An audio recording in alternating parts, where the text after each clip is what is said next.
TV, we lead while others follow. Wọ́n ro àwọn oríṣiríṣi tí Sunday Igboho ń ṣe fún àwọn kọ̀ọ̀kan ẹgbẹ́ kọ̀ọ̀kan lábẹ́nú. Ìjọ tí mo wá rí bàbá yìí tọ́jà Sunday Igboho mo mọ̀ pé pẹ̀lú ògùn Ọlọ́run èèyàn ń bẹ lórílẹ̀.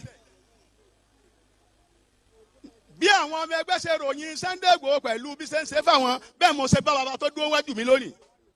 Ní ìpanupọ̀ gbogbo ẹgbẹ́ òun ni wọ́n wá ní oyè Babalájí oníṣẹ́ owó oníṣòwò Sunday Igboho ló tọ́ sí. Mo wá nígbàgbọ́ sí wípé níbi oore rẹ̀ dé báyìí kò ní takú bẹ́ẹ̀. Oyè tí àpanupọ̀ fẹ́ fi jẹ lónìí kò ní kábàámọ̀ rẹ̀ o. Àwọn táwọn fẹ́ fi jẹ oyè náà àwọn oníṣẹ́ owó oníṣòwò náà àwa náà ò ní kábàámọ̀ rẹ̀. Gbogbo bí ìjọba gbé wa dé tí Sunday Igboho fi wá dé báyìí yóò tún jù bẹ́ẹ̀ lọ fún wa. Ọlọ́lá haúlà. Ní ìpanupọ̀ ẹgbẹ́ oníṣẹ́ owó oníṣòwò ní Ọ̀yọ́ State, Sunday Igboho Adéẹmọ alias Osa ó di Babalájí oníṣẹ́ ọwọ́ oníṣòwò látòní lọ pẹ̀lú àṣẹ adé oníṣẹ́ ọwọ́ oníṣòwò Babalájí oníṣẹ́ ọwọ́ oníṣòwò nípínlẹ̀ Ọ̀yọ́ oyè ọmọ rí o.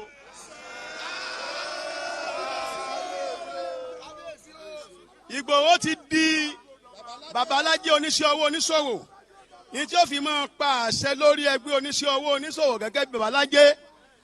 Bàbá ẹgbẹ́ oníṣẹ́ ọwọ́ oníṣòwò ni ó fi ọ̀pá náà lé lọ́wọ́ ní àṣẹ àpapọ̀ àwọn ẹgbẹ́ oníṣẹ́ ọwọ́ oníṣòwò. Igboho sà bàbá Adámì ọ̀yá gba ọ̀pá àṣẹ rẹ.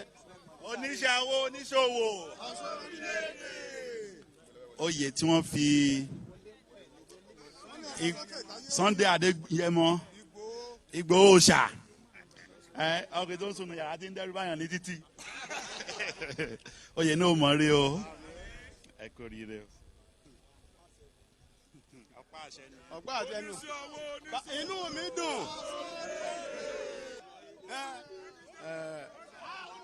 Oníṣẹ́ ọwọ́ oníṣòwò oníṣẹ́ ọwọ́ oníṣòwò mo dúpẹ́ fún Ọlọ́run ọba lénìí ọba tí ó ní kí ọjọ́ òní ó kò lẹ́yìn náà mo dúpẹ́ fún bàbá wa Alhaji Muideen Ajani Bello padà kọ́lọ̀ jẹ́ ká rí bàbá pẹ́ ẹ rí i pé àlàáfíà jọba ní ìjọba yìí Ọlọ́run ní jẹ́ kí ìjọba yìí ó bàjẹ́ láéláé gbogbo ẹni tí wọ́n bá tún fi sí ipò nígbà táwọn bá fẹ́ gbéjọba lẹ̀ èèyàn bíi tiwọn ní kọ́lọ́run jẹ́ kàn fi bẹ́ẹ̀ o kọ́lọ́mọ jẹ́ kó bàjẹ́ mọ́ Ọlọ́run ní jẹ́ kí ìpínlẹ̀ Ọ̀yọ́ bàjẹ́ láéláé tí ìpínlẹ̀ Ọ̀yọ́ bá bàjẹ́ ilé ẹnì kọ̀ọ̀kan àtọ̀nẹ́wà ò ní bàjẹ́ adúpẹ́ lọ́wọ́ ààrẹ Artisan ti ìpínlẹ̀ Ọ̀yọ́ Ọlọ́run ní jẹ́ kó bàjẹ́ lórí yín mo kí gbogbo ará ìpínlẹ̀ Ọ̀yọ́ pátápátá Ọlọ́run ní jẹ́ kí ilé àtẹnìkọ̀ọ̀kan yọ bàjẹ́ èmi náà ó ń ṣe ọwọ́ ni mí mo kọ́ṣẹ́ mẹkáníìkì machine tí mo ṣe freedom mo rẹ̀ tó jẹ́ dílà tí mo register company tí mo ń ta mọ́tò ó ń ṣe ọwọ́ náà ni mí ìlú ìpínlẹ̀ Ọ̀yọ́ ò ní bàjẹ́ láéláé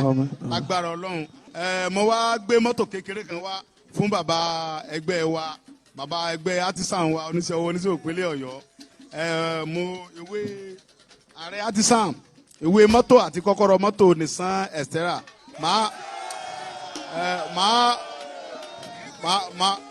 hand over ìwé mọ́tò yẹn àti kọ́kọ́rọ́ mọ́tò fún bàbá wa Ajani Muideen Bello kan bá mi fún ààrẹ Artisan ìpínlẹ̀ Ọ̀yọ́ ní mọ́tò yẹn pẹ̀lú kọ́kọ́rọ́ lágbára Ọlọ́run ẹ ṣé mo dúpẹ́.